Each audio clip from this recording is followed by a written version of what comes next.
प्रसन्नाङ्गरागं प्रभाकाञ्चनाङ्गं जगद्भीतिशौर्यं तुषाराद्रिधैर्यम् तृणीभूतहेतिं रणोद्यद्विभूतिं भजे वायुपुत्रं पवित्राप्तमित्रम् भजे पावनं भावनानित्यवासं भजे बालभानुं प्रभाचारुभासं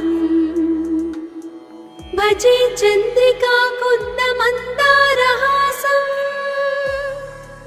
भजे सन्ततं रामभूपालदासं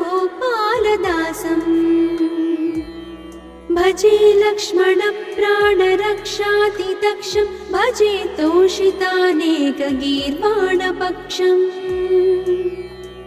भजे घोरसङ्ग्रामसीमाहताक्षं भजे रामनामातिसम्प्राप्तरक्षम् कृताभीलनादं क्षितिक्षिप्तपादं घनक्रान्तभृङ्गं कटिस्थोरुजङ्घम् वियद्व्याप्तकेशं भुजाश्लेषितास्मं जयश्रीसमेतं भजे रामदूतम् चलद्वालघातं भ्रमच्चक्रवालं कठोराट्टहासं प्रभिन्नाब्जजाण्डम्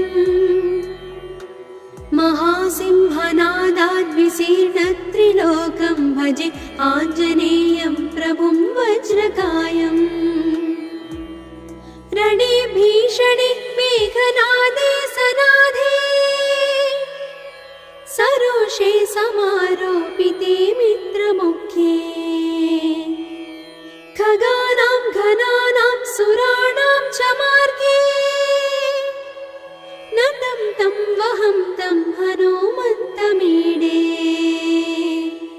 कनद्रत्नजम्भारिदम्भोळिधारं कनद्दन्तनिर्धूतकालोग्रदन्तम्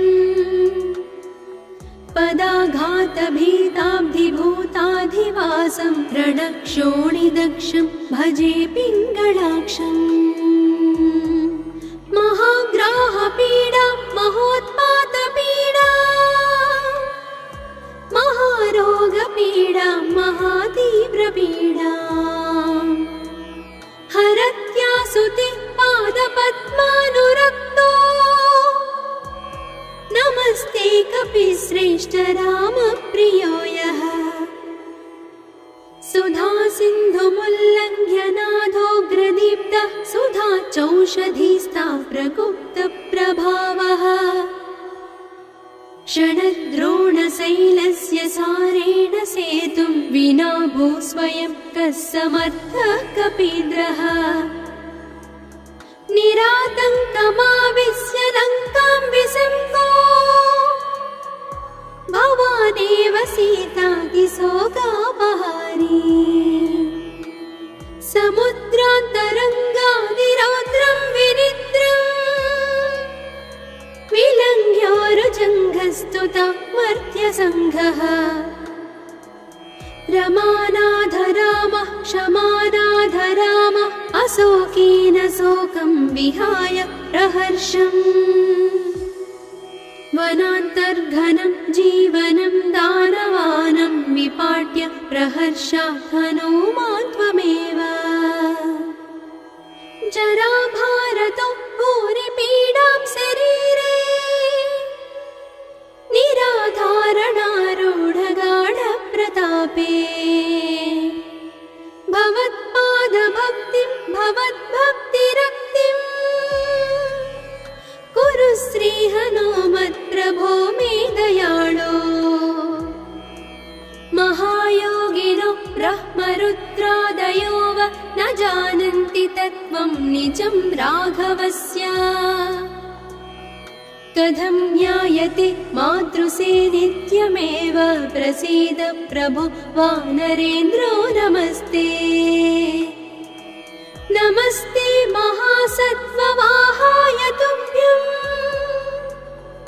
नमस्ते महावज्रदेहाय तुभ्यम् नमस्ते परिभूतसूर्याय तुभ्यम् नित्यकार्याय तुभ्यम् नमस्ते सदा ब्रह्मचर्याय तुभ्यं नमस्ते सदा वायुपुत्राय तुभ्यम् नमस्ते सदा पिङ्गळाक्षाय तुभ्यं नमस्ते सदा रामभक्ताय तुभ्यम् हनुमद्भुजङ्गप्रयातं प्रभाते प्रदोषेऽपि वाचार्थरात्रेऽपि मध्यः पठन्नस्नतोऽपि प्रमुक्ताघजालः सदा सर्वदा रामभक्ताय